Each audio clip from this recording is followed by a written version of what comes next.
Welcome to Barnyard Language, honest talk about running farms and raising families. We are Katie and Arlene, an Iowa sheep farmer and an Ontario dairy farmer, with 6 kids, 2 husbands, and a whole lot of chaos between us. While this is a podcast for farm families, sometimes our content isn't for the whole family. So kick off your boots, reheat your coffee, and join us for some Barnyard Language. Hi everybody, welcome to another episode of Barnyard Language. It is, late May, right? And it feels like this is the month that has gone on forever, and yet sometimes feels like we're really not getting a whole lot done. So I guess that's where I am today. Katie, what is going on and where you are? Well, Arlene, I was just saying that it had been a really expensive week before you pointed out that today is only Tuesday, which is problematic because it is indeed only Tuesday. And yesterday was a holiday here in the States. So it's that much worse that it's been an expensive week. Our listeners may recall that I believe it was last week I updated you that our well had gone to shit and we had to have our well pump replaced, which is expensive. And then they quoted us a new well, which if anyone else is in the market for a well, enjoy that or buy a car. It's about the same price. Our quote on the well was $21,000 to $43,000, depending on whatever that depends on. Yeah, whatever happens when they start to dig, I guess.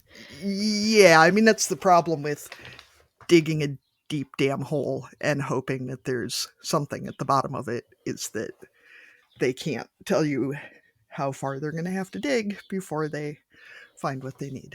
And also our existing well is inside a building, which, I mean, I assume that when they dig a new well, they would start fresh, but Probably outside. I have no idea how this works. Yeah. Anyway, and the house painters are supposed to come next week. But long story short, so we didn't have any water, because every time the cows would drink, the well pump couldn't keep up. And so I was way behind on laundry because the washing machine requires water, oddly. And so we got the well pump replaced. And then the next day, the washing machine went to shit. And it was one of those things that I could fix myself. I have fixed myself before, but it requires unstacking the laundry set, taking the entire outside housing of the washer off, basically flipping it upside down, and then putting it all back together. And hoping that your fix worked. And hoping that your fix worked. And if you have to pay somebody, you're still going to have a 6-year-old washer with a shitload of new parts in it. Anyway, long story short, good Memorial Day sales. So now I am waiting for our new washer and dryer to come at some point today, hopefully. It's very exciting. But so do you have any clothes left? I am wearing clean underwear right now. But if our washer and dryer don't come today, tomorrow is looking iffy. Let's put it that way. Right. Yeah. You might have to find a laundromat. Yeah, the kids have clean clothes because one of my friends very kindly let me bring my children and my dirty laundry over on Friday, which is some real friendship right there. Thank you, Susie. But yeah, anyway. And what's the crop report? Planting is not finished. And normally we make hay on Memorial Day weekend. That didn't happen because it has rained every day. Other than that, I mean, upside, nobody else is getting any planting done either. And that's the kind of week it's been. Yeah, that's how that's going. So the highlight of the whole thing is that the new washer set is blue, which I find immensely pleasing. Okay, blue is a very wide range. Or what are we talking? Like baby blue, navy, bright blue? What have we got? I believe it's sapphire is what they call it. So, I mean, definitely blue. Which I know it's stupid, but our washer is literally the first thing you see when you walk in our house. Our laundry setup is 6 feet from the main door to our home. So I do appreciate it. It might as well look cute. Yeah, I do appreciate it looking nicer, because it is right there. Anyway, how are things at your place, Arlene?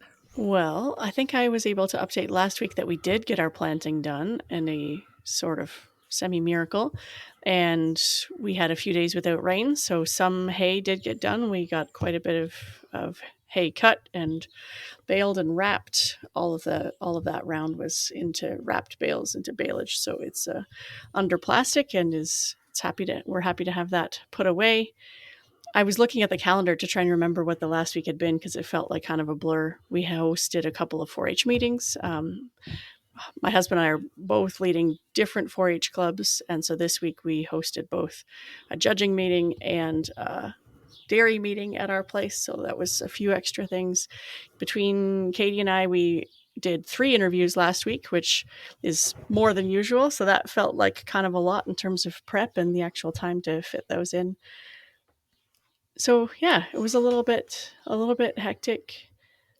I don't know. I'm kind of just trying to find the right words for this. I'm in kind of a weird place because we had a loss in our friend group this weekend that has shaken us. And it's one of those situations where you kind of start to reevaluate a lot of things.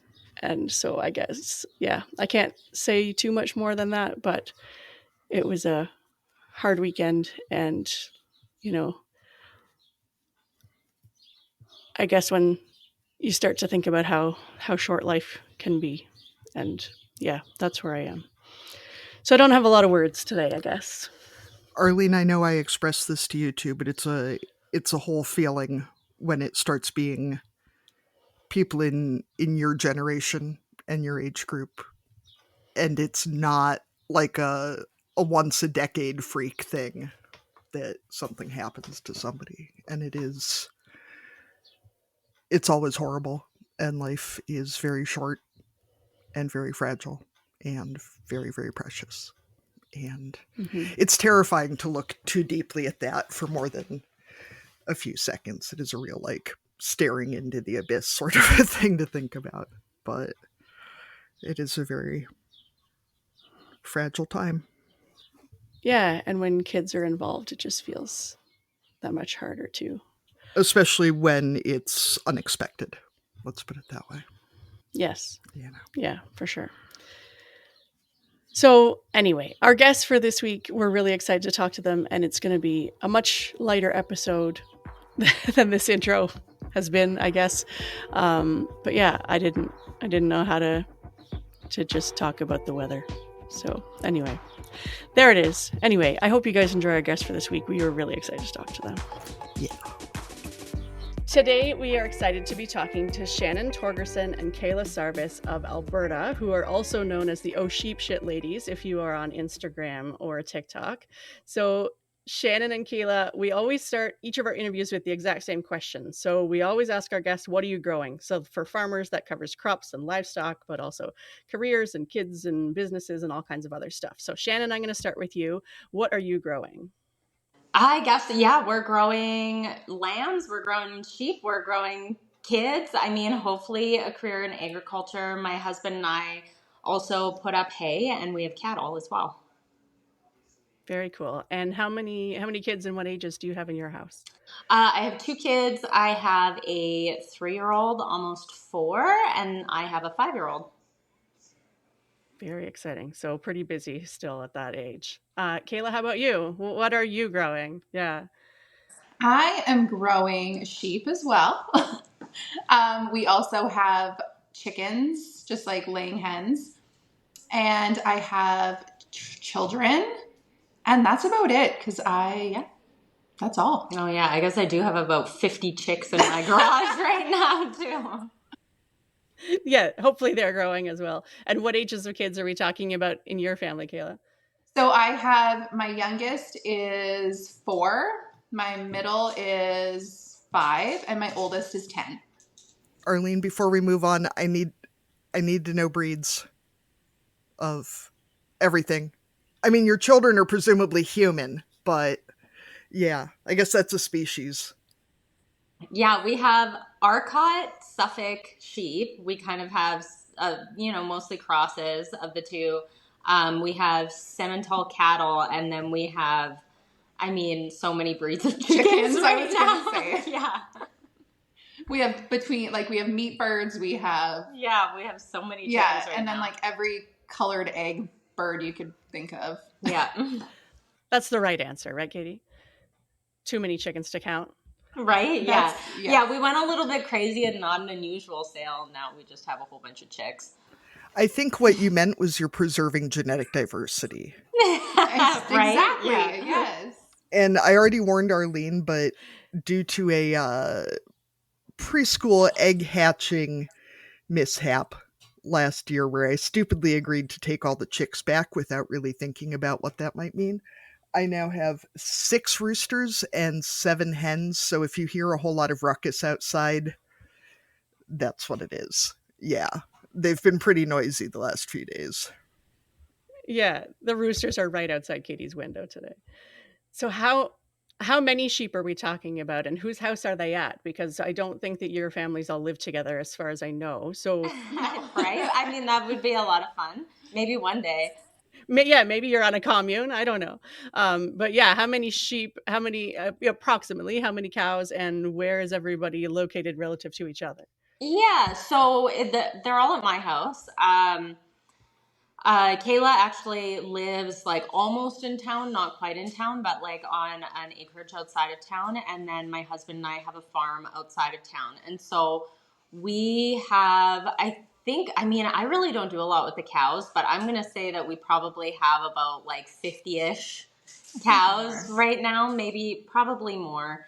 And then we have right now about 32 ewes, just 1 ram, and only about 18 lambs at this point. So, but ask us in 2 weeks and we will have many more lambs. Well, yeah, because we just start our second kind of lambing group today. Right, yeah. So for context, we're recording the middle of May. So maybe by the time this episode comes out in June, there will be a lot more sheep than the number that you gave us today. Yes. For sure, yeah. As a sheep farmer, that's the part that always gets me when people ask how many sheep we have. It's like, what time of year is it? Have we started lambing? Are we done lambing? Have we gotten animals to the sale? Like, I don't know. Well, because it easily doubles. Yeah, I mean, we're hoping to grow, but we're, running out of pasture to graze them on. So, well, we'll see what happens this year. It just kind of depends if we can acquire some more land to put them on. But So, how would your husbands and kids feel about having a commune? a commune? I don't know. You know what? I don't know. Maybe they'd be okay with it. Blair might be happy to have somebody to help with. I was going to say, I think they would be. I think they would do it. Our husbands actually grew up as best friends. Yeah, our husbands were best friends growing up. And then Kayla was my best friend's little sister. And so Kayla and I have known each other since we were young, like, junior high. And then Blair and Cody have known each other since they were kids. And then it just kind of so happened that we married each other. And then so it was just all very easy to, fall into each other's lives. That's nice. I think my husband and Arlene's husband have kind of like become secret bestie pen pals. It's a little, I don't know, it's adorable. It's nice when it works out like that, right? Like it just makes it easy. And it's always super awkward when you really like someone and your partner, your friends hate each other. Like it's weird. Yeah. No, 100%. It's nice because since we all grew up together, it's almost kind of like we all have like sibling type relationships. So I feel like there's a lot of like, me being like, oh, well, Kayla did this and kind of back and forth like that. But then nobody's ever actually mad at each other. Like it just all kind of goes away and falls into place because it's almost like we're all a family. So even if somebody, and I really think it's just because we all grew up together and, whatever. So it just, even if we complain about each other or something, it just all figures itself out in the end and nobody stays mad. Nobody, sells all the sheep and walks away. Yeah, none of those comments get taken too seriously. Yeah. even in the midst of lambing. Yeah, that's right. You guys grew up where you live then? Yeah. You Yeah, live yeah, we're from this area. Yeah. Our husbands are too. Okay. What's your ag background like, or do you have an ag background? Neither of us really have much of an egg background. I think the only person that does is my husband. Um, but Kayla and I mean, I grew up on a acreage, and I had, horses or whatever. We both did 4-H and had Yeah. steers in 4-H and stuff, but um, over that, like, not really. Like, neither of us were out. Like my family had like a hobby farm. Like Yeah. we had pigs, we had cattle, but it was like A couple. Yeah. For your freezer. for our freezer. Yeah. Yeah. Like we had pigs growing up until, I don't know, I was probably about like 6. We had pigs, but like 15 of them, nothing more. Yeah, just everything on a smaller scale, like Yeah. just very kind of modest agriculture background. And then just growing up in this area too, you kind of get like a light understanding of what everything is all about. But yeah, we haven't, this is kind of our first kick True at the can. experience. Yeah, kick at the can with like anything agriculture, especially with us. Like we really have no background with sheep whatsoever. I think Kayla had like a couple 4-H sheep when she was a kid, but neither of us have any experience with any of that. So it's been eye-opening. We've made a lot of mistakes. So what was the inspiration then? Why did you decide to become sheep farmers and turn this into a business and lifestyle? As we know, agriculture ends up being both of those things. A long time ago, like years and years ago, probably like 8 to 10 years ago, I said to my husband that I wanted to get sheep, and he just was like, no, we'd have to put special fencing up. I don't want to do that. He was kind of just getting into his cattle. And I was working full time. I didn't have any kids. So it was just basically like, I'm not going to help you do that. And then I just kind of accepted that. And then just like probably about like 2 to 3 years ago, like right before we got the sheep, I had said, Kayla and I run another business together. I should start with that. We do hair and makeup for events and weddings and stuff. And both of us were kind of feeling like we didn't want to do that anymore. And we were trying to figure out, and I said, we should get sheep. And she was just like, oh, for like wool and like To yarn cuddle. and stuff, like as pets to cuddle. And I was like, no, to sell as meat. And she's kind of said, oh, no, thank you. I'm not interested in doing that. Like, I don't think that I could do something like that. And I said, well, that's fine. That's some interesting brainstorming, but no. Yeah. And I said, well, that's fine. But just so you know, I'm going to do that. And eventually I don't want to do hair and makeup anymore. Like, I'm hoping that this takes over for it. So Kayla stewed on that and had a little bit of FOMO for a little bit. And then she kind of called me and she said, I think that I want to do it. My whole thing for getting Kayla involved too is because I can never do anything by myself. And I had asked my husband again, like, can I get sheep? And he said, you can do whatever. Well, he said, you can do whatever you want, but I'm not going to help you with that. I'm busy enough. He works a full-time job. He has his cattle. He has to, cut hay. And he's just like, and I don't want to have any more fencing to do. I don't want to do anything for that. And I don't want to put up any money for it. So if you want to do all of that yourself. And I was just like, well, fine, I'll just make Kayla do that stuff with me. And that's kind of what happened, right? I just kind of drug her into it, but I don't think she's mad about it. No. I feel like FOMO is a really underrated motivation in a lot of partnerships. I feel like Arlene and I operate fairly heavily through FOMO. Yeah, right? I feel like the other thing as a sheep farmer that people miss, and I feel like I need to broadcast this whenever I can, is that people think of butchering sheep and they think of like cute, springy little lambs being adorable. They're full-grown sheep by the time we kill them. They're ugly, they're stupid, and I mean, I love my sheep, but they're not cute babies when we send them to locker. They're rammy. They're big, they're gross, they smell weird, they're really not very smart. Like, it gets a lot easier to kill them as they get bigger and stupider.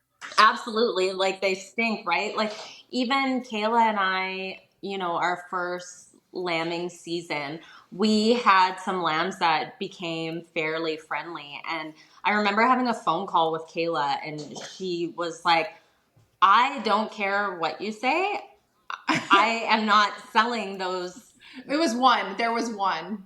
There was one boy that I was just like absolutely in love with. Yeah. And she's just like, I'm not selling him.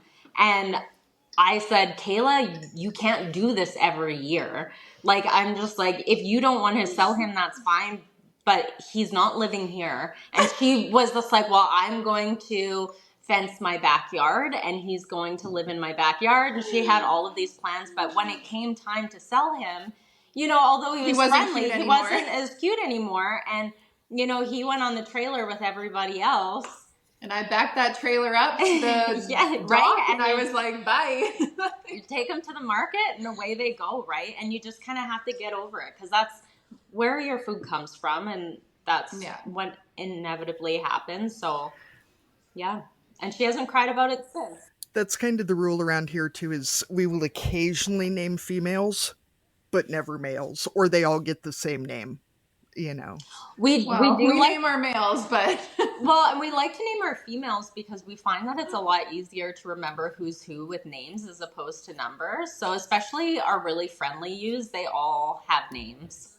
So how did the two of you balance chores and responsibilities? Like we've heard your husband is out, so he's not getting any sheep chores, but between the two of you, especially when one of you lives on farm and one of you's off farm, how do you make that dynamic work between you two? We actually just switch back and forth each day. So every other day, it's our duties to do the farm chores. I do live, I think it's like 8 minutes from Shannon, but in the mornings, I just drive to the farm, feed the dog, check the girls, feed grain if we're feeding grain, and then Shannon, it's just every other day. And obviously sometimes that doesn't work and one of us is away on a trip or something like that, then the other one just picks up the slack. But yeah.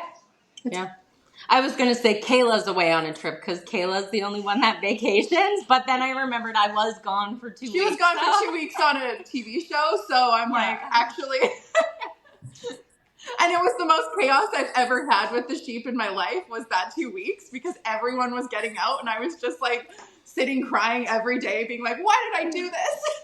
And when I went away, you get your phone taken away too. So she couldn't even like, hey, what should I do about this? Our ram got his head smashed open. Can I pay a big vet bill for that or anything? She just had to make all of those choices. So it was heavy.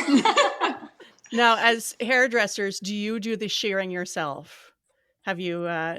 It's not the same as a men's haircut? Yeah, the nice thing about doing hair on a human being is they generally sit still, right? Like I won't even do kids' haircuts anymore.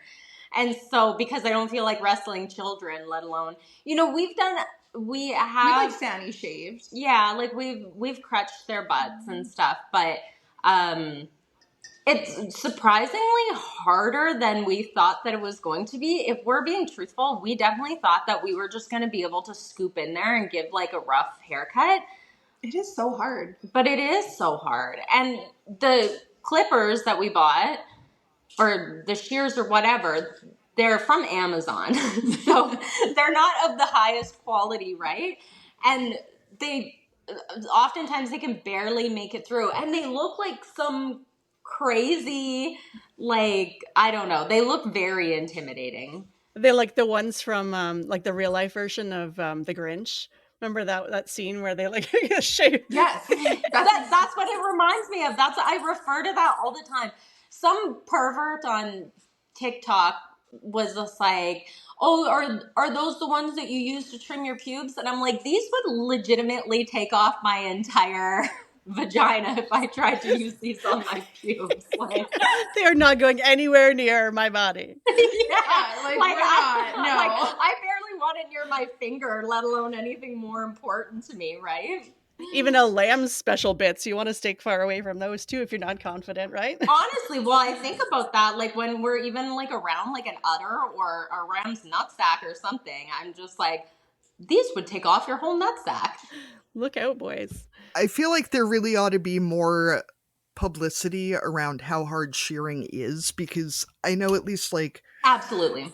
on social media, if you search shearing, it's like, 19-year-old Australian guys in short shorts and mullets, like, 15 seconds an animal or something stupid, just running them through. And having shorn a few sheep when I was much younger than I am now, it is a fuck ton harder than it looks, because they don't really want to be flipped upside down, and they don't really want you getting those big scary clippers next to their balls, which is understandable. Yeah. Well, Yeah, our ram was a complete asshole for our New Zealand. Our New Zealand guy, he came and our ram was just fighting him like every second, and then kicked his clippers out of his hand, and we busted his blade. We had to replace his blade for him, or we didn't have to. He didn't ask, but we're just like, here's you go. A big tip. Yeah, here's a big tip and some banana bread. Which cost more than your Amazon clippers it combined, probably. Oh, right? Absolutely. Yeah. Yeah. Well, and we're hairstylists too, so we know how much like these tools can cost. And then so seeing that fly across our barn, we felt pretty bad about it. Yeah. And it's funny though, because the guy that the ram did it to was the younger guy, and then he passed the ram off to his dad, who's more experienced, and his dad was even just like this. I mean, the words that were coming out of that man's mouth in his little New Zealand accent, we were just like, this prick. Yeah. It is sweet when people swear in cute accents, because it really does. It is, yeah. I love it. It's I love it. They're really liberal about the C word too, which I kind of love, because like here it's like, one of the worst things that you could call somebody, and with them, they're just like throwing it out all the time. I'm just like, yeah. Doesn't sound quite as offensive. Like I can't use that one. Yeah. No, it doesn't. The accent, yeah, you're just kind of like, yeah, he is a. I will say too, I did my study abroad in New Zealand from an ag school in the States, and going down there, and like the first day I walked into class, and all these guys are there in class, not like came from doing chores, but wellies, short shorts, cut off t-shirts, and the mullets was just insane. I love a good mullet. I cut my husband's hair in a really nice mullet. He's walking around, he's so blonde, he looks like Alan Jackson right now, and I'm digging it. One of our friends' sons won the county fair best mullet contest last year, and we just got his graduation announcement, and yeah, big old aviator glasses, FFA jacket, mullet. It's a real look. I love it. I am completely here for it. So when your shearer misses a spot, do you find yourselves do you sneak out there with a pair of scissors and clean it up? Well, we don't fix it, I have to say, but we are definitely pretty judgmental about it. Because, we'll see all of the strips and rows of and we're just kind of that could look a little cleaner, but no, we're not out there fixing it just due to complete laziness. I feel like we're both too lazy to do anything like that. If we had more time, or just maybe took a scoop of pre-workout or something, we might be out there just shaving down ewes, but. So, actually, kid and pursuant to many of our discussions, have you guys seen the Shaun the Sheep movie on Amazon, where the farmer gets hit on the head and he has amnesia and starts doing haircuts with he's doing shearing? I haven't seen that.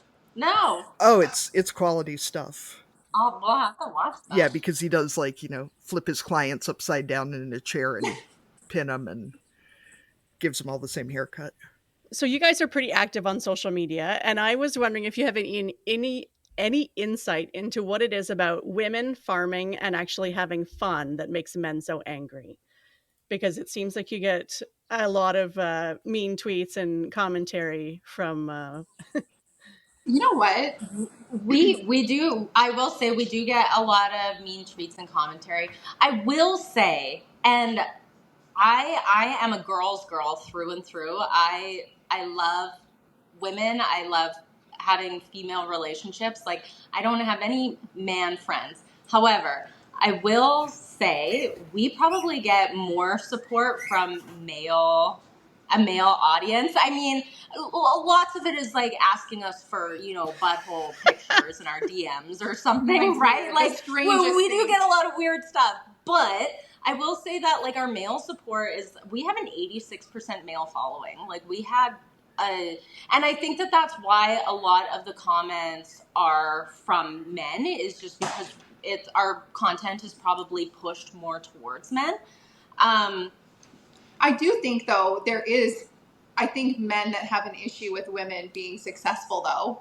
I think there is, like, we definitely do get haters, and we do get some people, but, like, we are very easily to, like, block. Like, if somebody says something, especially if they're, like, trying to pin Shannon and I up against each other, like, oh, well, I like Shannon more, and this is why, and, like, kind of, you know, knock me down. Kayla's way hotter, or whatever. Something like, we just, like, block and delete. Like, it's just, we have no care, we have no time for it. Yeah. And then if they also are saying, like, just crappy things in general, we just, like, block. We always save the comment because it's funny. Like, we don't get our feelings hurt. Well, if we save it for it. Yeah, because some of those are our best. You know, videos. we actually value our haters, because some of the reply videos to those are our best, like, videos that, you know, get the most movement on them, right? So, yeah, I don't know. I think that people in general feel uncomfortable watching people try something new. Like, not just men, but women too. Men, I think, because we're women, it comes more of a place of, like, judgment, or, you know, especially if they're farmers or whatever, they're just, like, uncomfortable watching us not doing something right. And then sometimes I think for women, maybe it's more of like I wish that I was doing that, or I wish I, you know, whatever. Like, I don't want to say jealousy thing, but maybe sometimes, right? But I think it's just uncomfy watching people try new things and just, like, laying it all out there and, like, putting it. And you have to be prepared to see shitty comments too. Like, if you're just going to be putting things on the internet, you know that there are going to be people who are mad about it, and it is what it is. But yeah, I think that's kind of what it is. It's more just an uncomfortableness, like watching us doing something we know nothing about, and then having fun at the same time, like just being really light about it and leaving our egos at the door, you know? I will say we get mansplained to a lot, though. Like, we get a lot of mansplaining in the comments. Well, like, the fencing flyers, yeah, like, there is so much mansplaining, and I'm just like, we just give it a little heart and stroke their egos and go, like, oh, thank you so much. You're just so great. Yeah, thank you. We have you here. We wouldn't survive, you know. We haven't fenced how many acres of land already. Thank you so much for being here for me. So helpful. Yeah. So, how close of a relationship do you have to somebody before you do give a shit what they say or think or whatever? You know what? We have a lot of people that we know that follow us, and they just watch us. They don't like our stuff. They don't comment on our stuff. They don't share our stuff. And at the beginning, it would bug me, but then it's kind of, now that we've kind of started blowing up a little bit, it's more like, yeah, you know, whatever. I would agree with you. I think that, like, a lot of the people that we have a good relationship with or have had a good relationship in the past, they're almost the people who have the hardest time watching us do this. Or, right? Yeah. Like, they, like, almost the least supportive. Yeah. Which is kind of, it's always one of those things, like, well, when you're trying new things, you kind of find out who your real friends are and who are going to, you know, support you, because you'll kind of turn around and look to see where those people are, and they're not there, right? Yeah, they're not, you know, watching your stuff or even following you. You know, I have people who have been, you know, big people in my life, and they don't even follow our page now, which is, I mean, whatever. It is what it is, but it does make you think, like, okay, well, I thought that we were, you know, had a closer relationship with that than that, but it is what it is. Our goal as podcasters is to create a program that makes you feel less alone as a farming, ranching, or homesteading parent, but we can't do it alone. Supporting Barnyard Language on Patreon helps us cover production costs and ensures the future of the show, but you'll also gain access to exclusive perks and behind-the-scenes content. Your support enables us to continue bringing you the thought-provoking conversations and inspiring stories week after week. So if you find value in what we're doing and want to be part of the Barnyard community, head over to patreon.com/barnyardlanguage and choose a tier that suits you. Now, when it comes to the social media side and the farming side, is your goal to have the social media promote your product and then sell it yourselves? Or at this point, are you marketing your own lamb, or is it going to the sale barn at this point? Or kind of what does that look like in terms of where you want to go with both sides of the business?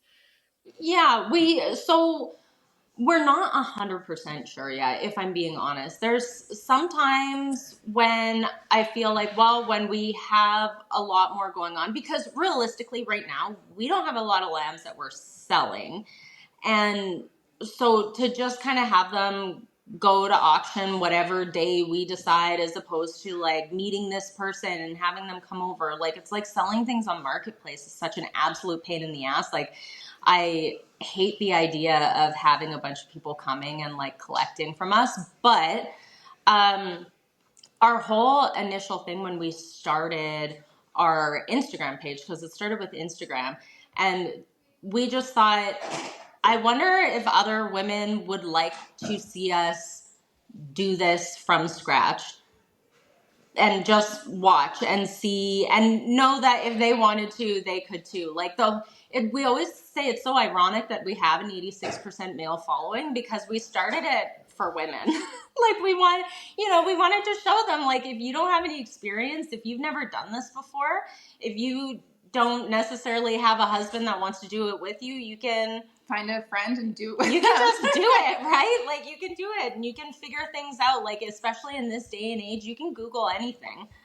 And we also have such great connections that we've made in the farming community, and they're so helpful with us, and we're so fortunate and grateful. But that's where it all started, was to just kind of show other women that they can do this, and you can do uncomfortable things, and you can learn on your own. And then it, turned into a couple of TikToks blowing up, and now we're just kind of sitting there thinking, what can we do with this, right? Like, I'm sure that there's some way to, because in Canada, you don't profit off of social media. Like, we don't make any money on TikTok, but it would be nice to turn it into something one day. So we do hope that our social media grows and does better. But for now, we don't really know what our goal is with like connecting social media with the farming, but we've, talked about doing YouTube or whatever, but we just kind of need to figure out, I guess, where our niche is. But yeah. The one thing I think I really appreciate about your content is that it's clear that you're taking this seriously, but that doesn't mean that it's boring, and that like you're having fun with it. yeah. Well, and to make it like farming isn't, sorry, go on. Yeah, that it's not so serious and dire all the time, that we're doing this and we're working 24 hours a day because we have to, and that this is fun, and like life can be fun and we might as well enjoy what we're doing, right? Yeah, and I think that's the biggest thing, because I feel like older generations, it was just like work, work, work, work, work, and there was, I don't know, it never drew me to wanting to do any type of farming. Whereas like the funnest times we have is when we're at the farm together. Like, and we're doing it we're together, laughing. Yeah. Sometimes there's not laughter. I can say that. It's not always fun. There's hard times, and there's loss, and there's times where like disagreements, and but we want to do things differently. Yeah, but it's also like, I feel like make you grow as a person, because you're just like, well, I either open up my views on being able to like just take the back seat on this one and let Shannon do it her way, and then same with her, it goes both ways. Yeah, we both are like very like strong-minded people, so we've both had to learn a lot about compromise and just letting things go and just dropping it and going, okay. Yeah, there are definitely like more arguments in the beginning than there is now. Now we just go, Sure. Okay. Let's do it that way. Yeah, like, I don't whatever. care. I just don't want to be out here for like an hour arguing about it before we do it. So, Yeah. you know. I think even as parents too, one of our goals is to make, if we want our kids, like you said, if we want our kids to enjoy this or maybe be in agriculture one day, we don't want this to seem like that this is a terrible job choice, right? If we're not having fun with it, then why would they ever want to stick around?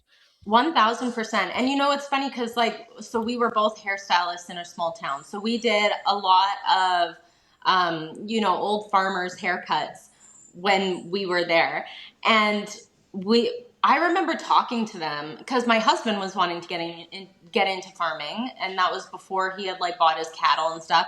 And I would be talking to these old guys and they would complain nonstop, right? Like there was always Something's wrong. Yeah, always something wrong, always something negative. And then I used to say to Blair, like, I have no idea why you want to do this. Like it just, honestly, all of the They're farmers, miserable. yeah, they seem miserable. Like they seem to hate it. But then I had one guy in one time and I just kind of led with like, yeah, no, it's kind of farming, blah, blah, blah, blah, blah. And maybe said something about like, oh, I'm sure, you know, you're not happy with whatever. And he was just like, no, I love my farm. I love my cattle. And if it wasn't for my cattle, I wouldn't have the life that I do right now. He was like, I'm thankful for them. I'm thankful that for everything that farming has given me. And I really couldn't have picked like a better career. And that was like the first time I'd ever heard somebody say that. And then fast forward to just like last year, I don't know if you guys follow Circle Our Lamb, Romy. She was saying we need to say more positive things about the sheep industry. Like we can't be saying, oh, sheep always fucking die, or oh, sheep are always getting sick and doing this, because that's all people hear. And then whenever somebody, and us too, like when I told my husband that I wanted to buy sheep, he's like, they die all the time. And so many people told us that. And we really haven't had that many issues. Like our lambing rate is like, you know, obviously we don't have as many, but yeah, it's those negative things are the first things that you associate it with, and farming too. So it's nice to show positive things, funny things, like the lighter side of all of these things. So when people hear sheep or farms or whatever, in their brain, the first thing that they go to are maybe a couple girls twerking on a heater, and not necessarily like all of the negative things about that people are, or that other farmers are saying. People are complaining about, right? I feel like, as someone who's spent a lot of my life being very insecure about the fact that a lot of people don't take me seriously because I am not a serious person, because life is too short, and being real wound about stuff all the time is no fun. It's stressful. Other people don't like it. You know, there's a reason that people pay to go to comedy shows and they don't pay to like go listen to somebody bitch about how terrible their life is for 2 hours. Like 1010 would not pay for this. And I'm realizing as I'm getting older and spending even more time in therapy that I try to be very serious about the quality of what I put out into the world. And I try to be very not serious about myself, because I can't handle the pressure of being serious about myself because I'm no good at it. I don't like it. It's not fun. Why bother? And if other people are going to judge me for that, that's on them. And if that makes them feel better, cool. I have given them a great blessing by being able to think that I'm ridiculous. But it tells me a lot about who they are. And I don't want to spend time with them because they're probably not fun. No, I agree with that.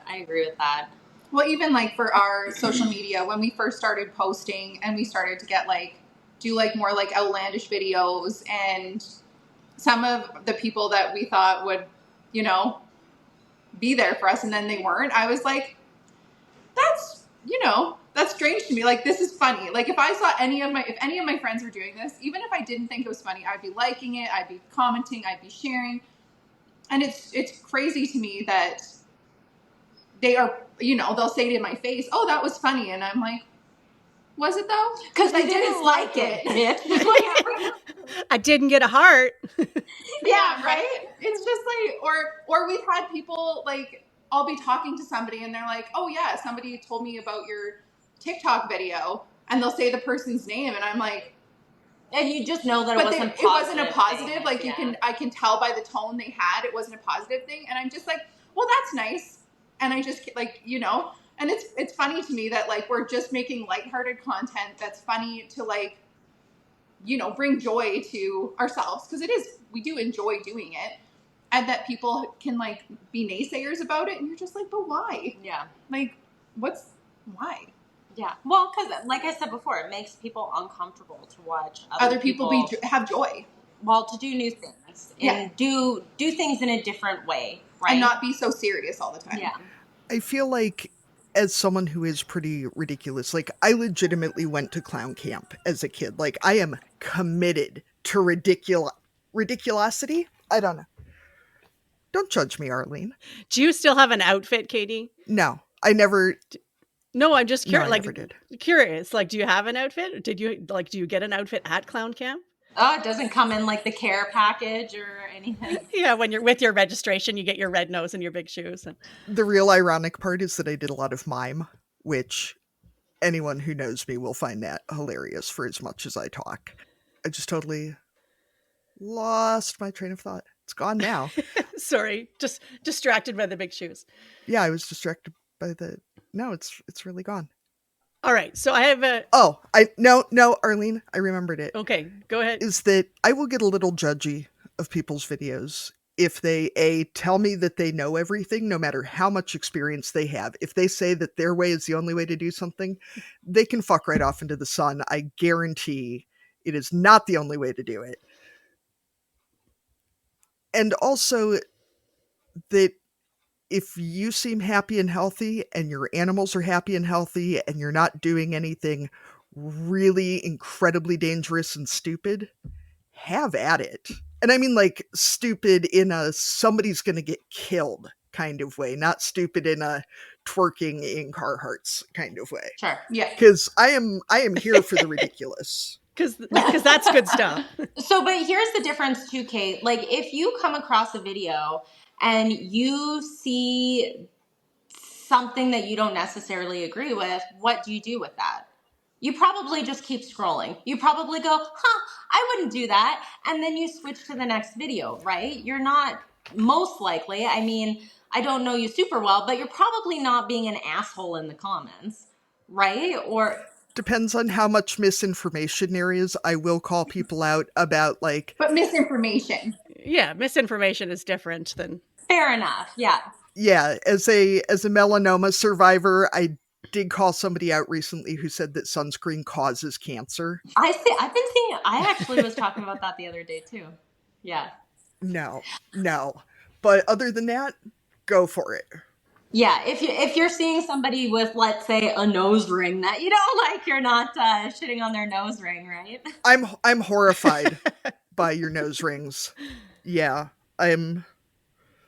You know, I will admit a little bit, because I'm middle-aged and I'm Midwestern, that when I see the nose ring, like, through the bottom, especially with the bigger ring, it does make me think of cattle. Oh, the septum. Yeah. But it's not my face, so why the hell would I care? You're not commenting on it? Yeah. No, I get a lot of hate for my nose ring. Funny enough. And Kayla had a fucking nose ring too. Nobody said anything about her nose ring. Kayla. Maybe if I saw somebody with, like, a calf wiener as a nose ring, I think I would probably say something about that, just because that really seems like it would hurt. That would be a funny video, though. Honestly? I was going to say, honestly, that makes me think about a video. Yeah. I'll tag you guys when I there post you my go. nose ring video. If you're just, like, big old... Anyway. So once I knew you guys were hairstylists, this is the top question that came to mind that I'm sure that most people who've worked around livestock have. What are your techniques for those times where you have to go to town after doing chores and you don't want your hair to smell like cows, sheep, chickens, whatever? Like, what's the solution for the long hair not smelling like barn? Nothing. We just smell like shit. Yeah. Truthfully, we smell like shit all the time. But the great thing is is we're so used to it now that we're just like completely ignorant to the fact of how fucking stinky we are all the time, that it doesn't affect us anymore. It just only affects our other friends. people. Yeah. Like we always say like, oh, we're the stinky girls in our group. Like our friend group, we're like, we're the stinky girls. Yeah. Because I can tell you now, I'm not washing my hair every time I go to the farm. I'm like, sometimes if it's freshly washed, I'll like tuck it all up in a hood and I'll put my hood up and I'll cinch my sweater up. But that's like freshly washed hair. Otherwise, I'm just like, you know what? Let's just spray some perfume in a broad area and hope for the best. Yeah, I don't even bother spraying with perfume. I'm just like, well, it is what it is. Like, hopefully nobody is close enough to me that they can smell how disgusting I am. But if they are, that's on them. Yeah, that smells like sheep. Yeah. I will admit, probably a decade ago now, my husband and I were in a local pizza place. And without thinking about it, I turned to him and went, "What smells like shit?" And this high school kid in front of us, who I hadn't even noticed, blushed so red. And I realized that he had clearly just like stopped in on his way home from work at whatever farm to grab a pizza. And I was like, "Oh, honey, no, I thought it was me." Like, yeah. Was it in the treads of my shoe? Is it this coat? Yeah, I had changed boots. I was like, is there cow shit down my back that I have not noticed? Like, I'm not judging you. Yeah.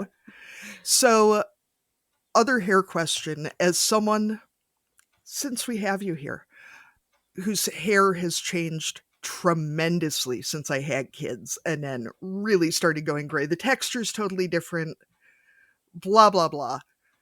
How do you figure out, like, when it's time for a different hairstyle, how do you figure out what to do? Because, you know, when we were kids, they had those big books of like really hideous hairstyles with a lot of blue eyeshadow. And now, God forbid, if you Google like middle-aged haircuts, it's all about like highlights for your youthful glow and like straight soccer mom hair. And I'm like, well, none of that's happening. Yeah, I don't want that. Yeah, I don't know. I think just like a good relationship with whoever your hairstylist is, right? And I feel like they'll kind of lead you down the right path. I would say that the majority, because I still do hair at home, and I would say that the majority of my clients just kind of come down and go, "I've seen these pictures. What do you think?" And sometimes I look at all the pictures they show me and I shit on all of them and I go, no. Yeah, you can't have any of this. And then they look disappointed. Yeah, that won't work for your hair. Yeah. But then typically I talk to them about the things that we could like incorporate into their hair from that or whatever. And, but yeah, it really depends. Like I would always like have some ideas of just like visually like things that you like to see and then just like go in there. I don't think you have to Google like middle-aged women's haircuts. I think that no matter what age you are, you can wear whatever you want. The fuck you want. You know, because yeah, then you are going to get like the ones that are like appropriate. And if you want something fun, those things are not necessarily going to come up because, you know, of those taglines. So just, yeah, do whatever you want. So I have a question too for our non-Patreon listeners. You're missing this. Do you guys actually have the same color hair? Are you like... Do we? Yes. It's pretty close. It's pretty close. Okay. You know what though? I can only see like half of each of your heads, so I'm kind of like... We've like morphed. I feel it's kind of funny though, because I feel like we've like morphed into the same person. Like with our style. With our everything. Yeah. We just kind of, when you're around somebody so much, you just kind of become... Yeah. Your periods sync up. And... everything, right? Totally. But yes, it is. Shannon's is a little bit lighter though. I know I have one cousin that like, without communicating, we have bought basically the entire same wardrobe. I think we have the same glasses. Like it does just become this like, we are one person now sort of vibe. Yeah, like Kayla and I could probably go to a store and like pick out outfits for each other and like get everything right, you know. But we are with clothes and stuff. We're very different body types. So it's just like Kayla's like almost a whole foot taller than me. I actually, so here's some content idea. I would love to see like try-ons of different, especially workwear on, like the same clothes on very different bodies, because I feel like you see ads of like thin women or big women, short women or tall women, but not like this is what the same like Sisterhood of the Traveling Carhartts will look like on different body types of the same item, because it's just because yeah, I'm 5'9" and really long waisted, and seeing a model who's 5'2" is not helpful to me. Like, you know. Well, even for me, like I'm 5'7", and I have a very short torso and I have very long legs. So my problem is like everything, like the straps are always so long, and then the torso, like I'll have like the saggy crotch because the torso of everything is so long for me. But then if you shorten it and they don't have a tall option, I'm like flood pants this long, because like Shannon and I sitting next to each other, you'd think we're the same height. Yeah. Stand up, I am way taller than her. So it's like, it's very, yeah, I agree. It's hard to find something that fits multiple body types. Yeah. I feel like it's really weird too, because I didn't realize how long waisted I was until I had a child who's built like I am. And I was like, oh, all of her shirts are too short too. And like coming to realize that, like, even though I'm 5'9", my desk chair is on its lowest setting and I still have a pillow beneath my feet, because otherwise my feet don't touch the floor correctly. Like, because it's all up here. And it's so weird to like realize these things that are like, there's really nothing more fundamental to know about yourself than how your body is shaped. But it's a weird thing to realize. Yeah. And yeah, what kind of things look good on you and what kind of things feel good on you. And I feel like when you become an adult, you have like a good idea of what, but yeah, when you're a teenager and you're like trying to figure all of that stuff out, it's hard because you see all of these people wearing these certain kinds of things and you want to be a part of that, and it just doesn't look good on you. Yeah, because everybody wants to wear the same thing. Oh, for sure. When you're a teen, right? Early 20s, like you just, yeah. I'm just gonna, 1 second right now, I'm just gonna tell my kid to turn the TV down. So, sorry about this. That's okay. Jake, turn the TV right down and stop opening and closing drawers, buddy. All the way down. I homeschool. So that's a good transition actually into our parenting questions. That works out really well. I was going to say, for our editor, I think we should start leaving all the parenting interruptions in this show, just to really get the reality of these things. I've been like pointing to him like behind the camera, being like, get out of here.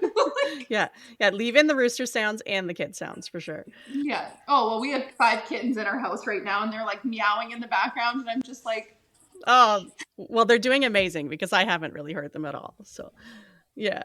So I'm going to start with what we talk to a lot of, especially women, about is that kind of transition. And it doesn't sound like it's super far away for you guys. The transition from not being parents to being parents, that 0 to 1 transition. So Kayla, do you want to start? I know you said you have a 10-year-old, so it's been a few years now, but what was that transition like for you going from 0 to 1? it was terrible. Yeah. I did not handle motherhood very well. I was 22 or 23 when I had my son. So I was quite young and had very bad postpartum. Didn't do anything about it. Should have. But I just never went for the help that I truly needed. So that was really hard. And yeah, I struggled for probably like a solid year before I felt like semi myself.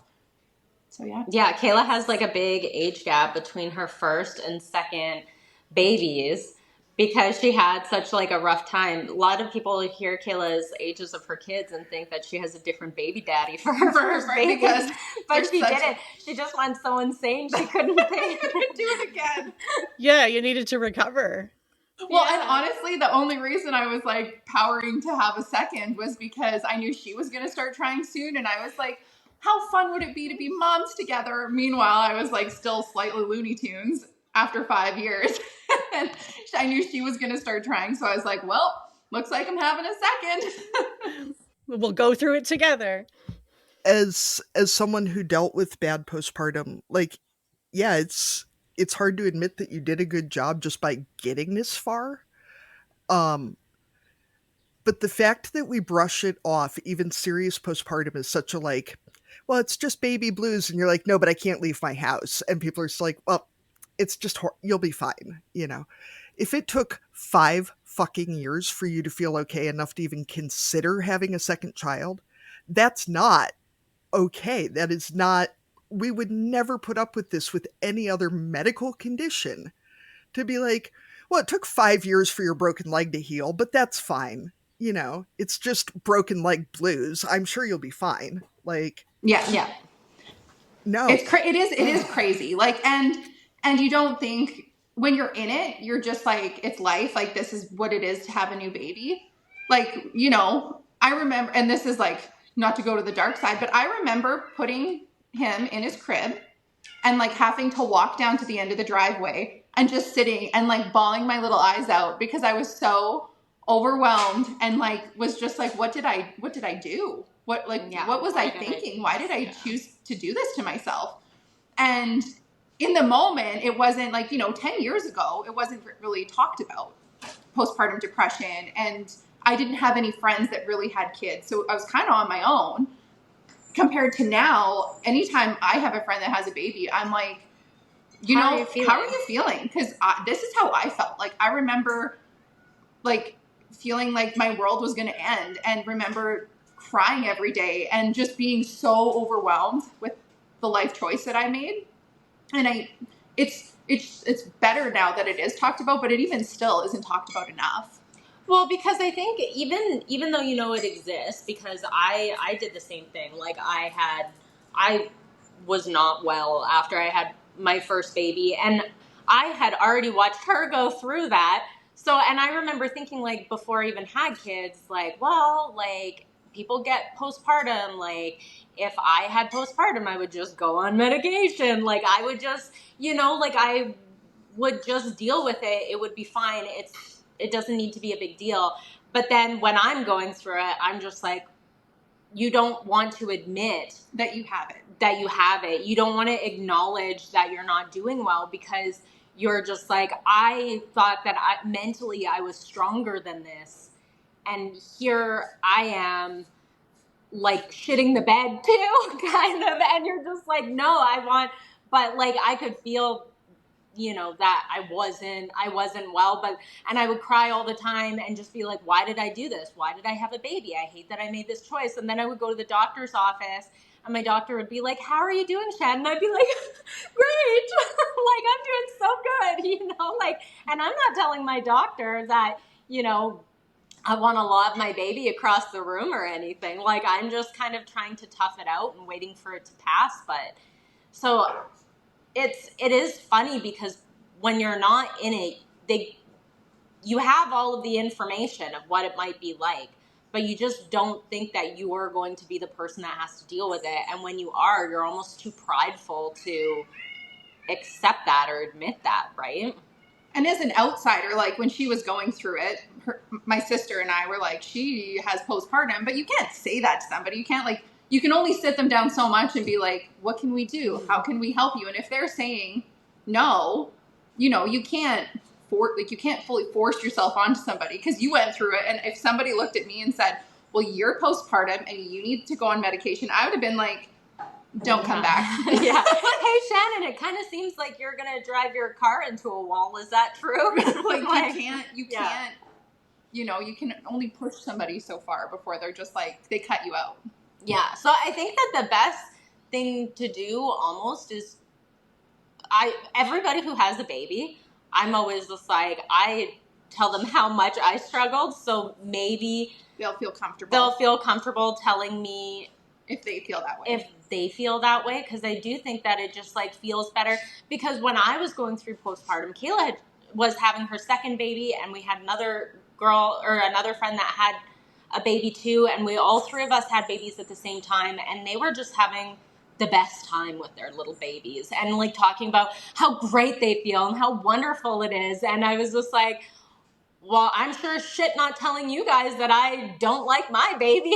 Like, you know, because you feel awful saying that, and you feel like you're the one that's doing bad, and you don't want to be the one that's doing bad. Like you know, they're breastfeeding, having no problems. I had these little dried up boobies that aren't performing after I just had a C-section, and Kayla shot her baby out of her vagina across the room, and you're just 9 like, pounds. yeah, and you're just like, wow, I'm really coming up short here. Like I couldn't even have my baby out of my vagina, and my boobs aren't doing great, and now I want to, you know, cry in the shower every night. Like everybody's doing so much better than me. I will say, on one hand, I hate, especially telling first time parents, being like, parenting is really fucking hard, and not the like the kid part so much, but the C-section, no breastfeeding, postpartum, not getting enough sleep is actually literally a form of torture. But at the same time, even as someone who's done a depression thing before, been on meds, totally pro therapy, pro meds, the whole thing, watched my best friend literally stop having kids after the second one because her postpartum was so bad. I only went to the doctor after she messaged me and said, you know, you can call your doctor or I am going to. And having not even a threat, having that permission to say, I am not okay, has driven me so much to turn to other parents and be like, if you're not okay, that's fine. Like, not fine in a, you need to continue this way, fine. But fine in a, I am not going to judge you for whatever it takes. And a fine in the sense that this is completely normal, that it's so normal. And even if you don't have a diagnosed postpartum diagnosis, you know, that becoming a parent changes everything. So Yeah. we shouldn't be okay. There shouldn't be this assumption that any of us were okay when we first had kids, because there's nothing about it that makes sense. Like you said, you're not sleeping. Either you can't breastfeed and then you end up feeling guilty about it, or you can and then you're a cow who has to be up every hour because your baby can only feed off of you and will reject a bottle, because that was my experience. So it just, none of it's okay. And it's all so hard, but we put on a smiling face and say, but I love my baby, so it's all right. Right. And it's I remember maybe it was Kayla who said this to me. She was like, nobody tells you how hard it is. And I looked at her and I was like, literally everybody fucking tells you how hard it is, but you just don't listen. Like you just think, I'm a strong-minded person, I'm going to be able to do this better than this, all these other people. Yeah, this person or whatever. Like, I've never struggled with depression, I'll be fine. And then so when you're not, because you were blabbing about how well you were going to do, you're just like, well, I'm not fucking telling them that I'm not doing well, right? Like, yeah, you just don't want to admit it. Or the thing that you thought was going to be hard was not the thing that ended up being hard. You know, like the thing that you were like, oh, well, yeah, changing diapers is probably going to be really shitty. It's like, that's not even on the list of things that are hard. You know, like it's something completely different. Well, it's all the things that you think, yeah, that, and the lack of sleep like that, I think that that's what really screws you too, right? Like, I remember so I was awake for like 30 hours in labor, had an emergency C-section. Then after my emergency C-section, I remember my eyes were closing and they're just like, time to hold your baby. And I'm just like, no, thank you. Fuck off. Like, I don't want to hold my baby. Like, I can't even keep my eyes open. I don't care that I just had a baby. Like, I'm so tired. And then they make you hold your baby and then they make you try to breastfeed.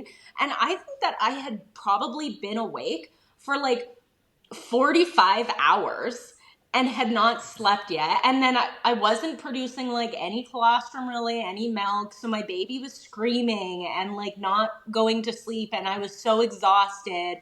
And then I have to go home after not sleeping for like 40 something hours, not caught up on sleep. And then I have to take care of this baby. And I'm still so adamant that I'm going to breastfeed. So I'm trying to like push through, because you're in the hospital and they're telling you breastfeeding is so important. You need to do this. You need to blah, blah, blah, blah, blah. And everything that you listen to tells you, you know, your baby's going to be autistic if you don't breastfeed or something, right? Like, it's just all this craziness. So then you're trying to like push through and do all of this crap, but you've literally slept like 4 hours within the last 4 days, an hour a day. And you're just like, how I can't even navigate my way to the bathroom right now, let alone take care of this human being. And like, God bless men, but I just don't even think that they think that they're sleep deprived too. And it's just like, no, you're not sleep deprived. Like, you were sleeping in the hospital while I was in labor, sir. Like, take care of this baby. I feel like, too, for someone who struggles with that perfectionism of like, well, obviously other people will struggle with this, but it will be easy for me because I am just good at stuff, you know, that part of what was so hard to dig out of it for myself was that, you know, when my friend called and was like, you have to call your doctor, I was like, there's no way that's the solution, because if it was easy, I would have already done it. You know, obviously this problem is so much bigger than that, but you just get so underwater with, I think, especially with the sleep deprivation, and everything just seems like too big of a problem. And it's like, oh, breastfeeding isn't working. Just give your kid formula. Like, it's really not that big of a deal, but to give yourself the permission to just do the thing, that is a big deal. Yeah.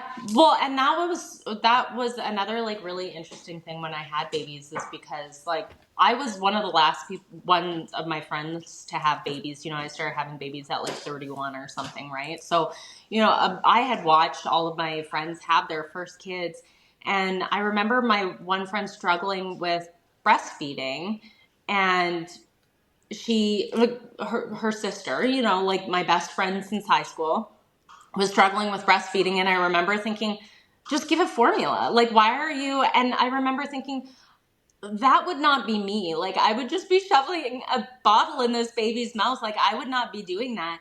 And then fast forward like 5 years, and I have my own baby, and I'm like sitting there crying over not being able to breastfeed. And looking back on that, I always say, if I had a third baby, I would be scheduling my C-section and buying formula before that baby is even born. And I would just be, you know, because the amount of time that I struggled through that, like trying to push through and breastfeeding, is just shocking. Because like before ever having kids and looking at other women dealing with this, it just seemed like such an easy fix to me. But when you're in the thick of it, your brain is just not working the same, you know?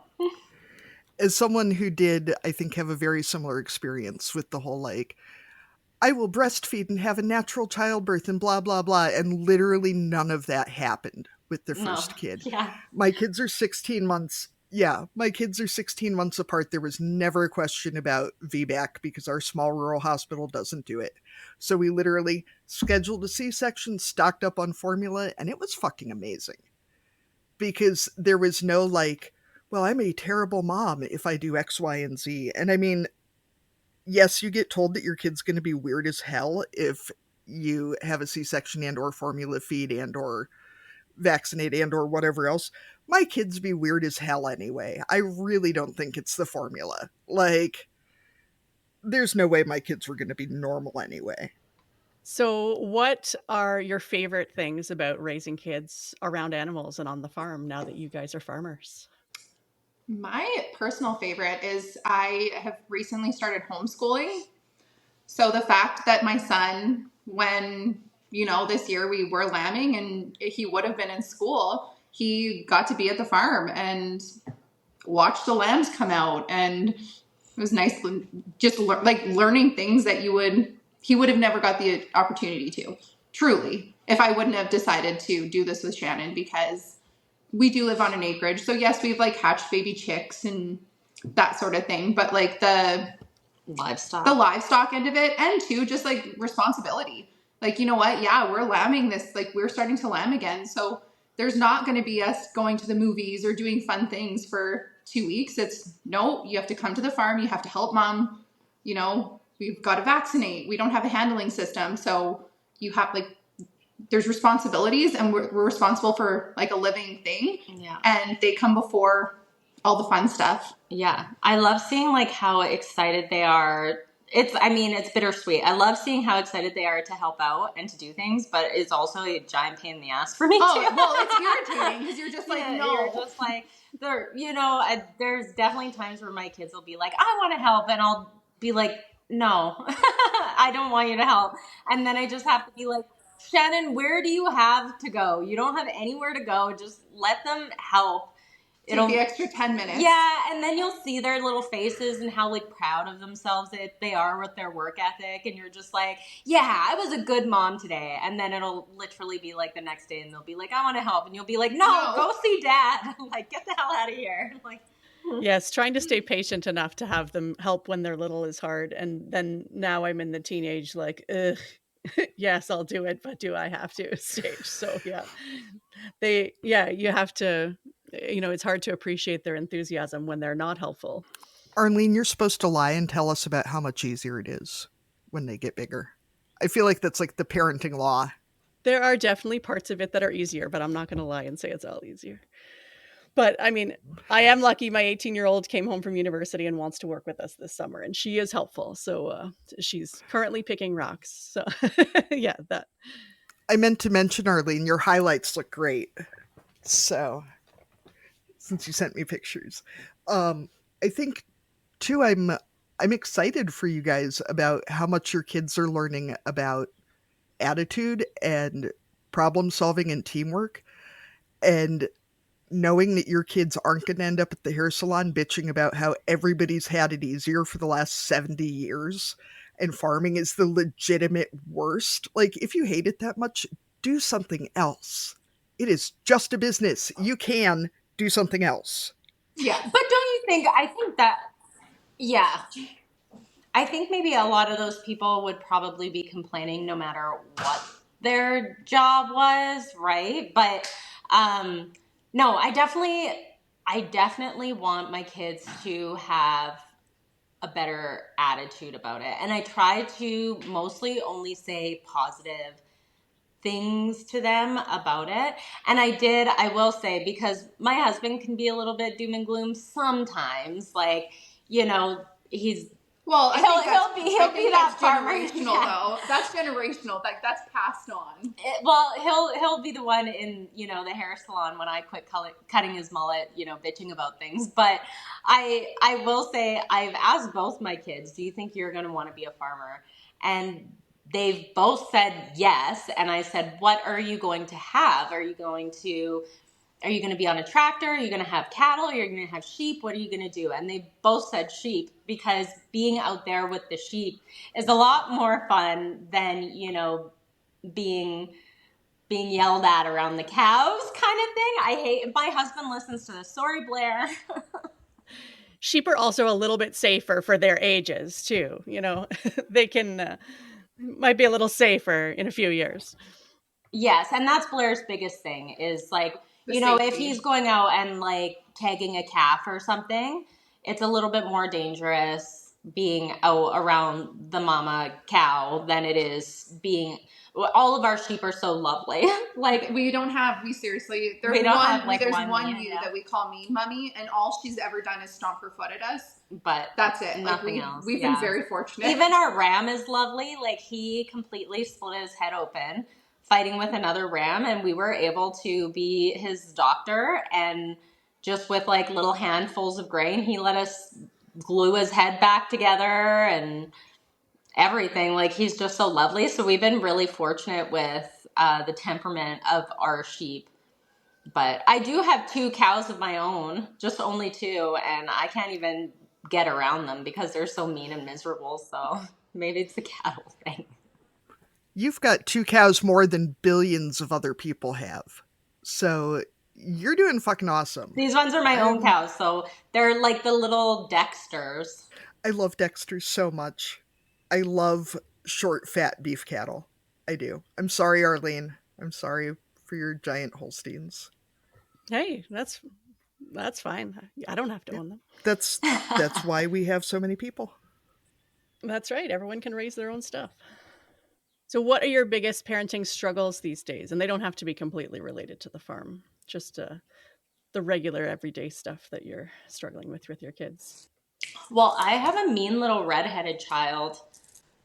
she's so mean. So okay, for example, she's mean, but she's also literally the sweetest little girl ever too. Like she is. But for example, we were just at a Mother's Day tea, and there was Shannon has a video of her, and she's waving. This little girl's waving beside her daughter, and her daughter is like stink eyeing this little girl, like for waving, just like having a good time. And it was like just like embodied her personality of just like you're like get out of here. Yeah, she has my heart. She's hilarious.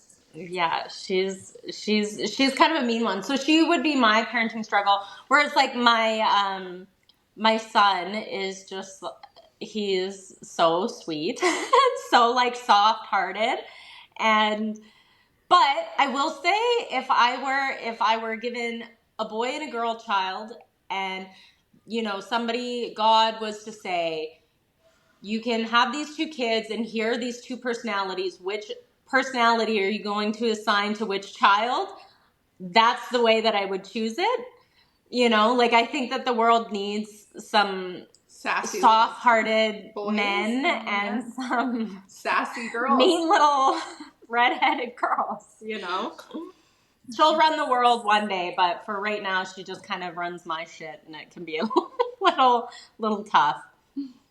Yeah, for me, I think it would be my oldest, who's here, so I can't say too much. But just that transitioning from being a child to like a preteen, like that, we're bordering that time, and like they know everything. Yeah. They're confident in themselves, so they're just like, well, why did you do it this way? Why is this sitting, like, just trying to. Well, and in their defense too, they do know more things so when they challenge you, sometimes they're right. And that's really annoying as a parent to just be like, well, you're not fucking wrong. But your tone could use some work. Some adjusting, yes. And yeah, he's a very great kid. Like he listens well, he's very helpful, always is like willing to work hard he's always looking to earn money. He works for his grandparents, and like he's a really great kid. But it's just like that preteen, like I'm bordering into that independent kid, whereas my other ones are like little. Yeah. So, my daughter's super emotional, so it's always dealing with emotions and like trying to not, stomp them into the ground and be like, stop crying all the time. Yeah, validate them a little bit. Yeah. But. So it's always that like fine line, whereas like it's the struggle of going into the preteen and teenage years that I'm like, oh my goodness, nobody else has gone through this except like I'm going through this and I have no one to ask, like, what do I do?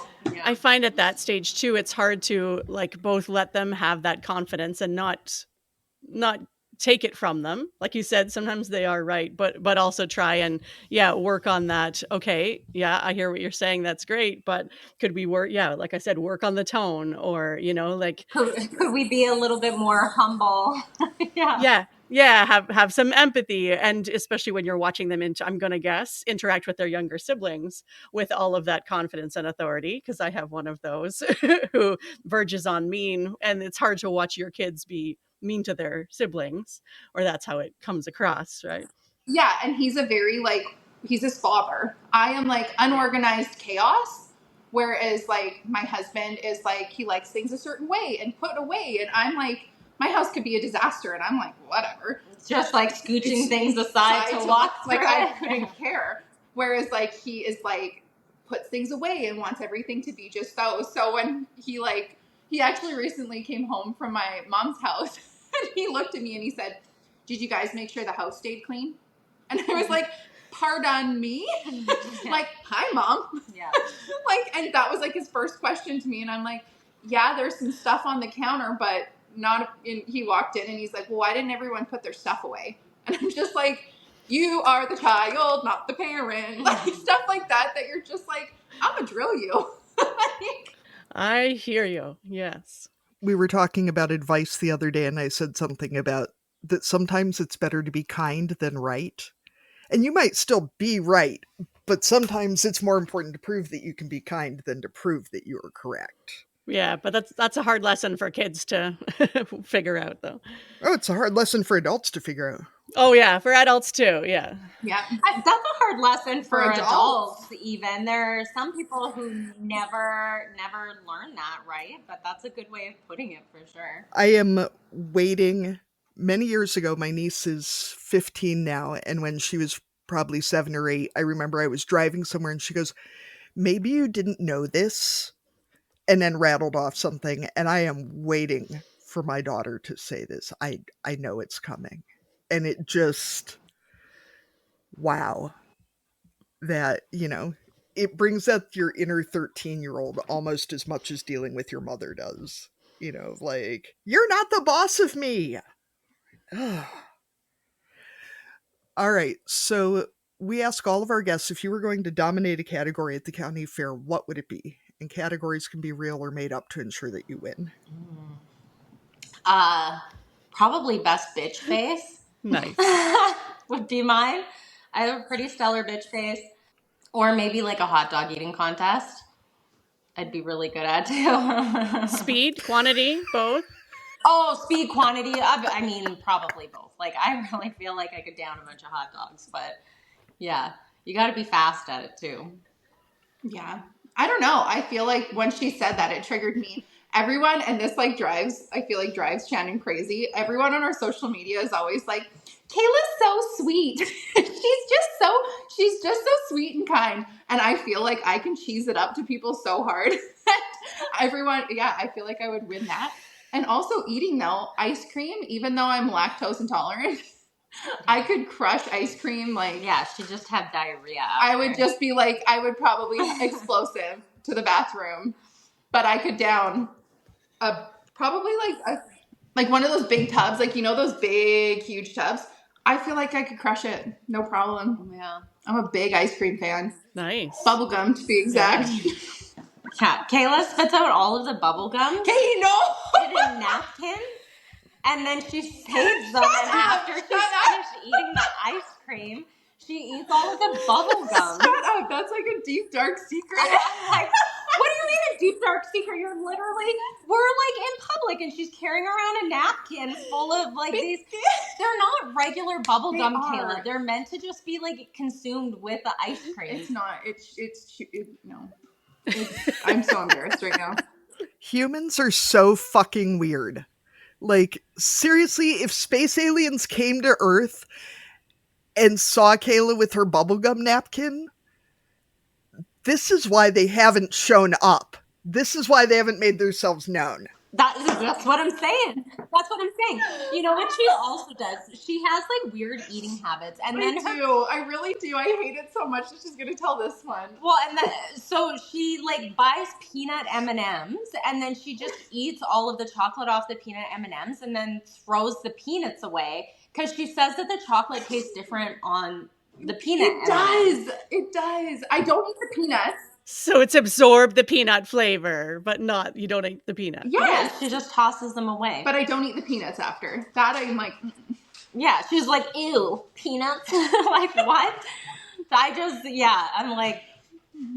She does these like weird little things with food, or we'll go to like baby showers and stuff, and she'll take a bunch of the desserts, like chew the corner off and be like, no, I don't like that. And then she won't eat it. And these people who have made these desserts will be like walking around looking at Kayla's plate graveyard of all of these desserts that she decides that she doesn't like. And then when her kids are like being fussy eaters, she's just like, that's so irritating. And I'm like, it's because of you. I'm like, you've done this. And maybe I'm just, you know what, like, that's why it's so funny that everybody thinks that Kayla is like much nicer than I am, because if I took a plate of desserts at a shower, even if one tastes like dog shit, I'm eating the entire dessert because I just want to please these people who have made these things. Like, I would never want them to think that I didn't like it. Like, but Kayla's like, no, I'm not eating that. In Kayla's defense, my daughter does the same thing with the peanut M&Ms, but then she saves the peanuts for me because mommy likes peanuts. And I'm like, but Oh, so kind. Soggy little peanuts, yeah. this child is the same one who, when she was just a little tyke, I bought her, when they come out with like the specialty Oreos, she's a girly girl. She loves the pink sparkly shit. And they had the Oreos that were like white cookies with the pink frosting. She opened like 20 Oreos while I was on the phone one day, licked all the frosting out of them, and then toddled up and like reached her fat little baby arm up on the kitchen counter and just dropped this pile of licked off cookies. Same kid who has licked the seasoning off Doritos and then put them back in the bag. Yeah, I've had that happen too. Oh, that's Anyway. so funny. I've had that happen too. I feel like that should have been your cussing and discussing, Katie, but we're going to move into the segment anyway. So, as listeners know, we have an online platform called SpeakPipe where you can call in your cussing and discussing entries, or you can email them to us at barnyardlanguage@gmail.com. Katie, what are you cussing and or discussing this week? I'm going to discuss the amazingness and how much it makes up for, because you forget about the sleep deprivation eventually. You remember it sucked, but you don't remember the whole truth of it. When your kids get interested in things that you love, and they're so fucking enthusiastic, and they're so wrong about basically everything, but they are so stoked to participate in it. We put our bird feeders out this week, and watching my kids try to identify birds is the best. And I got raised beds this year, and watching my kids try to like garden is the funniest damn thing in the world. And I love it. Like, just how excited they are. And like, we have barn cat kittens. My daughter named one of them Pencil. Like, they just get so into it. And it's so cool to watch what they're like before the world smashes them with the patriarchy and perfectionism and making them worry that somebody will think they're dumb so they can't go on TikTok and dance stupid in their work pants. And it's just awesome to see at this age. And I hope they stay weird like that because they're pretty cool. So Shannon, what do you have to cuss and discuss today? So the cussing and discussing thing, I did read it. So is this something like an annoying thing? This is just kind of, just a free-for-all, something that you think is fun, something that you're happy about right now, something that's pissing you off, whatever. It's just a... Okay. Well, I have tons of stuff that piss me off because I'm an irritable person. So because we're coming into summer where like events are, I'm going to be invited to more stuff. I hate being invited to potlucks, and I hate having to bring a potluck item. And I don't like when people do potluck dinners because I feel like if you're going to invite me over to your house and I have to like pick up all of my shit and my kids and get everything ready to go to your house, you better be fucking feeding me.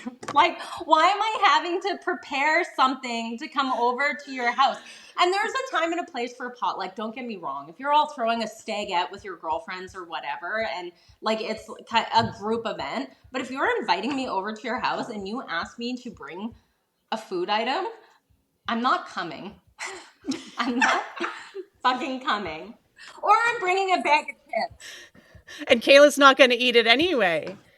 Well, because sometimes I'm just like, in order to leave the house with 2 young kids, it takes me a long time, and then I have to like prepare. I love how she's saying like this is just a present thing. She's felt this way since I've ever known her.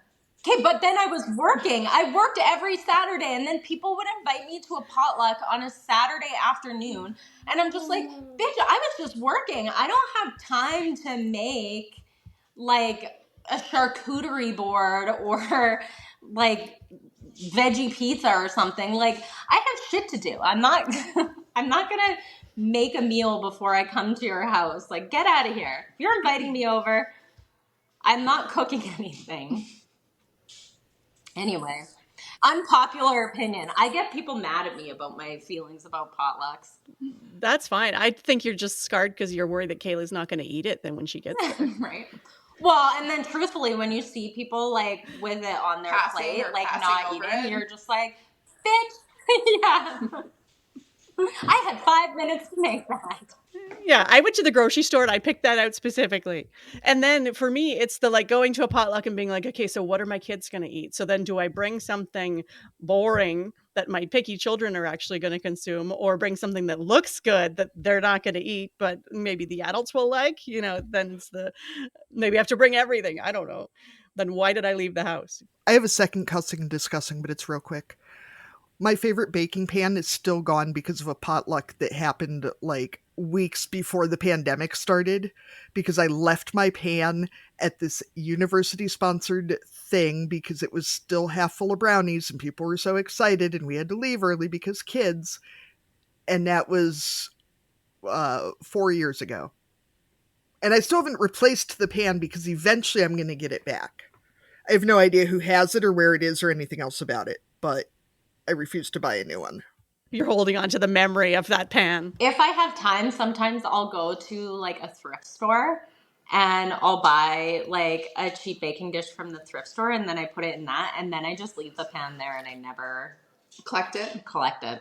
I have learned from my rookie mistake and bought a shit ton of disposable aluminum. But I like the idea of buying some at the thrift store and just labeling them with like, this one belongs to the potluck universe now. Just keep it going.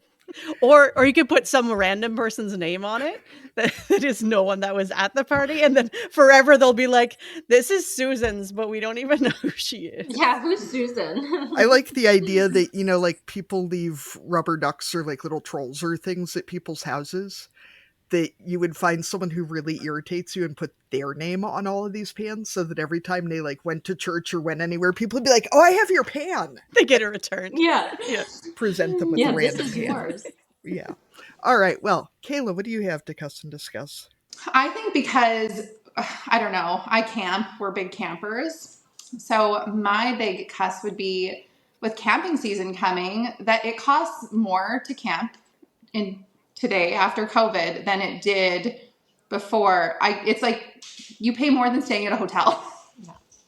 Between my fifth wheel, between the food I have to buy, and then paying for like $100 campsite a night blows my mind. I am bringing my own home to your campsite that you're cutting the grass at, and you're telling me it's $100 a night to stay for what? For what? You're giving me a gravel pad to throw my camper on. What do you mean? What do you mean $100 a night? Like, are you on glue? Well, that's like Airbnbs now too. Well, like it's just, like, Airbnb used to be bullshit. like the more affordable option, but now it costs more to do an Airbnb than it does to like stay at a hotel. And a hotel cleans my damn room. Yeah. Whereas like camping, I have to pack all that shit up. I have to unpack it all. I'm like trying to make childhood memories for my children. Yeah. But pay more than staying in a freaking hotel that I have a room, I could order room service. Yeah. Like, what? So that's like my big thing these days, because I'm booking camping right now and I'm like, nope, not staying there, not staying here, because I'm like, what, you have a playground and some gravel for me to throw my camper on? Like, this is bullshit. I think the takeaway is don't ask them to bring their stuff. Yeah. I was going to say sometimes that depending on the campsite and if you're in the country, you're closer to other humans than you are when you're at home. So like you're out in nature, but you actually can't yell at your kids anymore because now you're No, right. My husband, I can't tell them they're being little assholes because there's people next door and they're probably going to be like, you shouldn't say that. I'm like, well, they're being assholes. I'm sorry. My husband and I lived in a trailer for the longest time on our property, and I would be like, we should start camping. And he would say, we literally are camping every day. We live in a trailer in the middle of nowhere. I'm like, why are we going to go and pay to do the exact same thing somewhere else? This feels like booking an Airbnb at a farm. Like, we could have stayed home and looked at sheep. But, yeah. Arlene, what do you have to cuss and discuss today? So I'm going to loop back to one of our previous conversations about people taking themselves and agriculture too seriously.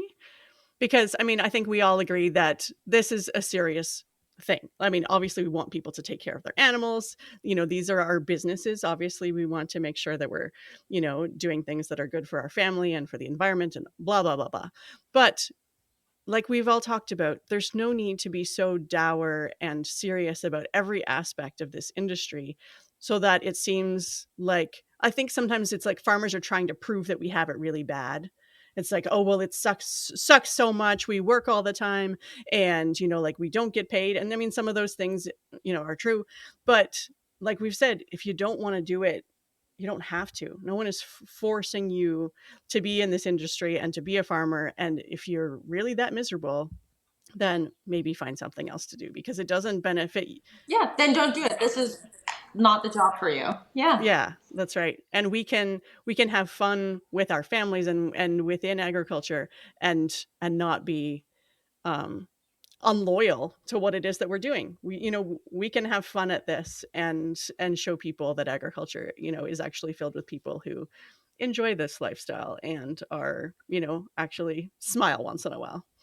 Yeah. And just, I guess, talk more highly about it, right? Like, and just really watch what we're saying, and Kayla and I have joked about a lot of things, but at the end of the day, we love our sheep. And so people underneath, like in the comments, will say like, oh, sheep were the worst thing that ever, blah, blah, blah, blah, blah. And I always try to respond to those and be like, we've actually had really great luck with our sheep and we like them a lot. And we're fortunate that we have them because, I think that's the, what's the word for it?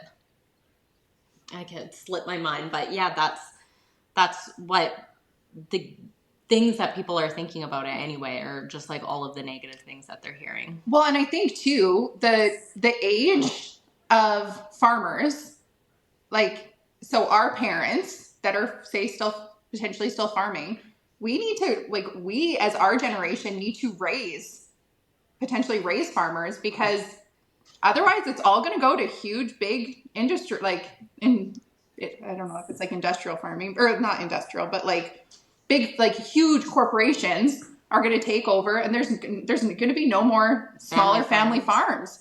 And you're going to be so dependent on these huge farming corporations, and you're going to be so reliant. And if something goes wrong with those corporations, we're screwed, right? Like, you want to create your future generation of farmers. And I think if you talk crappily about it in front of your children, why would they want to? Well, if you're like bringing your kids out and constantly yelling at them all the time while you're out there too, and trust me, I know that it's hard not to. It's hard not to yell at your spouse. It's hard for me to not yell at Kayla sometimes, right? Like, sometimes it gets a little bit heated, but if you're dragging your kids out there and you're yelling at them and you're upset with them all the time, or you're yelling at your animals or whatever, then it's not going to be fun with them and they're not going to want to take things over. So I do try to make it fun for everybody so we don't end up hating it, right? If that means them playing in a big mud pit and getting stuck, and we've had so many situations where we finished, like, say, vaccinating, and the kids are like covered in mud head to toe, and it's just like, well, wasn't that great? Let's go home and hose you down. Yeah. Meanwhile, you're just like ready to throttle them. So you're just like, you couldn't just not. But they were quiet. One more job at the end. Yeah, that's right. Yeah. So thank you so much, Shannon and Kayla, for joining us today. Can you remind our listeners where they can find you and watch your hilarious content? Because we think it's funny. Yeah, you can find us at OhSheepShit on TikTok and Instagram. Thank you so much. Same one for both. So, okay, awesome. Thank you guys. Thank you. Yeah, it was great to meet you both. Yeah, it was nice meeting you guys. Thank you for joining us on Barnyard Language. If you enjoy the show, please support us on Patreon with a donation. Big thanks go out to our show editor, Krista Paffrath at the Rural Podcast Network. Please rate and review the podcast wherever you listen, and follow the show so you never miss an episode. If you want to connect with other farming families, join the private Barnyard Language Facebook group. We are always in search of future guests for the podcast. If you or someone you know would like to chat with us, get in touch.